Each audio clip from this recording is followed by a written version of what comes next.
Have you ever seen this before? I was really worried when I saw this on the plant when it arrived. However, after doing a thorough plant check and doing some research, I've actually found out it's a type of fungus, not a pest. So I'm going to run through exactly what it is, how we can get it off our plants and try and prevent it in the future. So when I received this plant and it had all of these black spots on the backs of the leaves, not just one of the leaves but quite a few of the leaves on the undersides, I thought there was a real pest issue, so I gave the plant a thorough check over but couldn't see anything. Also, as these look very different to anything that I'm aware of, so they're not aphids, they're not thrips, they're not mealybugs for example, I just didn't know what it was, so I checked online to see if I could find anything that matched to try and identify it. And when I was looking, it seemed that there were other plant people with houseplants that were having the same issue but just didn't know what it was. So one of the people that were on the forum actually said it could be artillery fungus.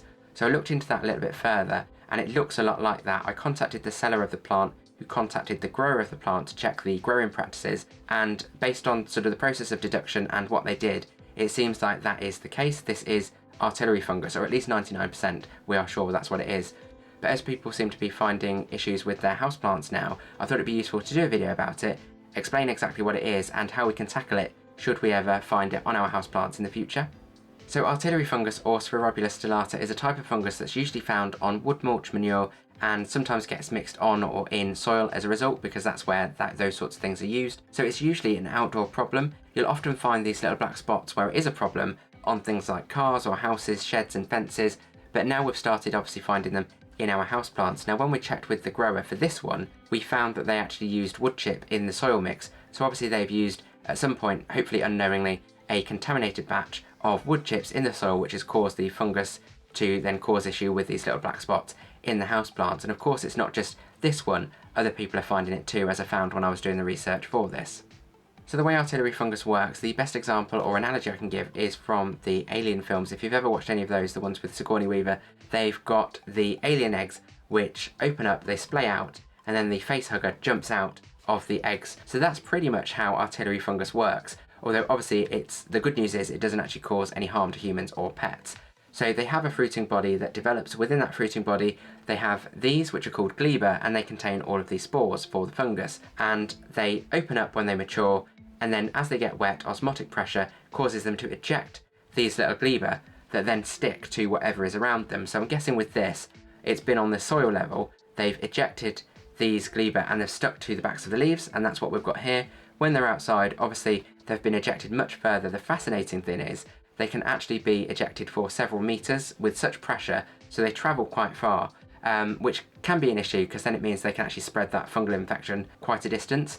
But in this case, obviously they've just affected the backs of the leaves. So with these, I've already said they're not harmful to humans and pets, which is really good news. They aren't inherently damaging either, so they just sit on whatever they land on. They can be unsightly, they can cause stains sometimes when you remove them, but they're not damaging inherently. However, if we leave these on plant material, obviously it's blocking bits of the plant, so it might not be that healthy for the plant to have on them. Also, we don't want them to then obviously cause reinfection if they drop on the soil and cause more fungus. Equally, when you try and get them off, they can actually stick quite hard, so it can cause damage actually trying to remove them. Thankfully this has got quite thick leaves, this is a Syndapsus, so it should be fairly easy to get them off this, but if you've got them on a delicate leaf plant, you might actually have to cut the leaves off, or you could damage the leaves trying to remove it. Hopefully some good news there. Not a really big issue, just a bit of an inconvenience trying to get rid of them, and possibly a bit of pruning on your plant if it is a delicate plant. So if you notice them on your plant, there's a couple of things that it could mean. It could be that it's been near somewhere that has a fungal infection, so obviously those spores have jumped out and got stuck on them, or it is in the soil. But you can't be sure whether the soil is infected or not, and at least if it's on the plant, they could also obviously come off and then germinate, as I said earlier. So the best thing to do is get rid of them if you can. As I said, the way you can get rid of them off the leaves, it's actually really easy, so you can just remove them with something hard. If you've got a scraper for example, or even just your fingernail, they should actually just come off fairly easy. So there is one, and hopefully it's not going to grow on me either. There is one, if it focuses on, that I've just taken off with my finger, and that was really easy and thankfully didn't cause any damage to the plant. So I'm just going to see if I can scrape some more of those off and roll those into run my fingers along it, and they do come off quite easily, so it might just depend on what surface it's stuck to as to how easy or difficult they are to get off. So I know if they stick on porous surfaces, for example if they're outdoors and they stick on other sort of wood surfaces, they can actually get stuck in the grain and be really difficult to get rid of.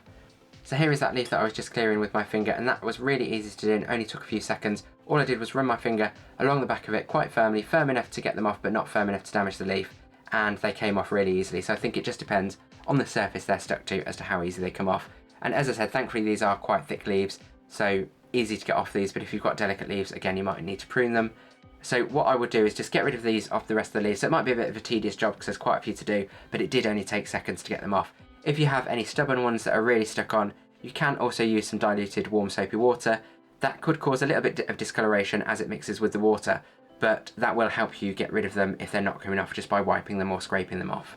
So when you are removing the little black bits, just make sure you're doing it on something that you can capture them, so a tray or a bit of paper or something so you can dispose of them properly afterwards.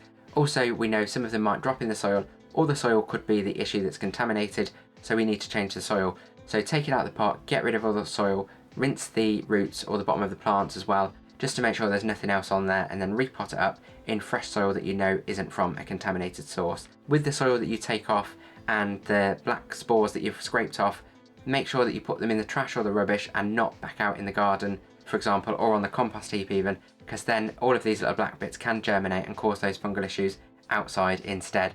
So just make sure anything that you're disposing of, even pruned leaves if you do chop any off, put them in the trash, not the garden. Now with artillery fungus, there aren't actually any fungicides that you can go and buy to treat it specifically. It's more about the physical removal methods that we've spoken about, so getting rid of the affected plant material, getting rid of the affected soil, outdoors as well if it happens outdoors. It's more about the physical removal and cleaning as opposed to any fungicidal treatment. So there are some other things that people have used that say do benefit from. This is anecdotal. I don't know if there's any evidence to say they actually work, but again, people say they have worked for them. Plus it might also give you peace of mind to know that you're doing some other things, and these methods might also help with tackling other pests and diseases too, so not just the artillery fungus. So hydrogen peroxide was one of them, and you might already use that for your houseplants as it's great for oxygenating the soil and getting rid of other pests and diseases. So you can use that as diluted down as a soil rinse where you effectively water the plant with it, or let it sit in the diluted hydrogen peroxide mix and then remove it, and then that should treat the soil and help treat the roots as well. And you can also use it as a spray on the leaves, again as a preventative measure and as a pest control, for example. So I'm not saying it will necessarily work with artillery fungus, as I'm not 100% sure, but it might be an extra peace of mind to know that you've done something additionally just to protect your plant from any other sort of pests or diseases that might be lurking in there somewhere. So some other treatments that came up that people were using to try and treat artillery fungus were things like rubbing alcohol mouthwash and toothpaste, oddly enough, but that was mainly for treating surfaces that had these little black spots on. So I wouldn't advocate putting any of that on plant material, just in case you were doing your own research and you were trying to get ideas. I'm sure you wouldn't, but I wouldn't put that on plant material as that could cause more harm than good. Just stick with the hydrogen peroxide if you want to do that extra step. Now, as this is a houseplant channel, I've obviously focused on treating indoor plants if you've got an issue with artillery fungus, but if you've got an issue outdoors and it's in your garden, for example, there are other methods that you can use. They are still physical methods such as removal and prevention, but there are other things that you can do. So just give that a bit of research if you do have an issue with it outdoors, and find out what other things you can do on a larger scale to try and treat it and get rid of it. So have you seen artillery fungus before or had to treat it in the past? If so, let us know what worked for you in the comments. It'd be really useful to know so that we could better treat our plants in the future.